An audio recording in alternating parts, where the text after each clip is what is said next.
Hello students, I am your Hindi teacher. हम कविता चलना हमारा काम है कर रहे थे, जो श्री मंगल सिंह सुमन जी की लिखी हुई है। अब हम इस कविता की अंतिम पंक्तियाँ भाव लास्ट स्टैंजा हम करेंगे। मैं पूर्णता की खोज में दर दर भटकता ही रहा, प्रत्येक पग पर कुछ ना कुछ रोड़ा अटकता ही रहा। निराशा क्यों मुझे, जीवन इसी का नाम है, चलना हमारा काम है। साथ में चलते रहे, कुछ बीच ही से फिर गए, गति न जीवन की रुकी, जो गिर गए सो गिर गए। रहे हरदम उसी की सफलता अभिराम है, चलना हमारा काम है। तो स्टूडेंट्स, इन पंक्तियों में जो कवि हैं वो कह रहे हैं कि मनुष्य में जीवन में जो मनुष्य का जीवन है वो कभी भी पूर्ण नहीं होता। हर आदमी में गुण भी होते हैं और अवगुण दोनों ही होते हैं। ऐसा संसार में कोई व्यक्ति नहीं है जो हम ये कह सकें कि इसके अंदर एक भी अवगुण नहीं है। हर आदमी में गुण और अवगुण का होना संभाविक है। हर व्यक्ति में कुछ ना कुछ दोष जरूर होते हैं। कवि कहते हैं कि वह संपूर्ण मानव बनना चाहते हैं। कैसे बनना चाहते हैं? वो अपने दोषों से कुछ सीखकर क्या बनना चाहते हैं? संपूर्ण मानव। इसी पूर्णता को पाने के लिए, संपूर्ण भाव संपूर्ण मानव बनने के लिए और जीवन की पूर्णता को पाने के लिए उसे क्या करना पड़ता है? दर दर भटकना पड़ता है, भाव कठिनाइयों का सामना भी करना पड़ता है।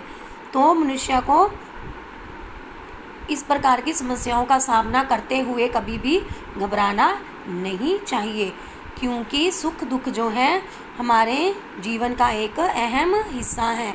हमें अपने लक्ष्य को पाने के लिए निरंतर आगे बढ़ते रहना चाहिए। कवि कहता है कि आगे कवि कह रहे हैं कि मार्ग में कुछ साथी मिलते हैं। भाव जब हम अपने कर्म पथ पर आगे बढ़ते हैं तो हमें रास्ते में कुछ साथी मिलते हैं जिन्होंने हमें हमारा जा तो साथ दिया, और कुछ साथी ऐसे मिलते हैं जो जीवन से निराश होकर लौट जाते हैं। भाव घबरा कर, मुसीबतों से डरकर वापिस अपने पंथ पर लौट जाते हैं। वो आगे बढ़ने का साहस नहीं कर पाते। हमें इसलिए कवि कहता है कि हमें अपने लक्ष्य की प्राप्ति के लिए उन्हीं पर निर्भर नहीं रहना चाहिए, क्योंकि जो जीवन है यह जो है सुख और दुख दोनों का ही मिलन है।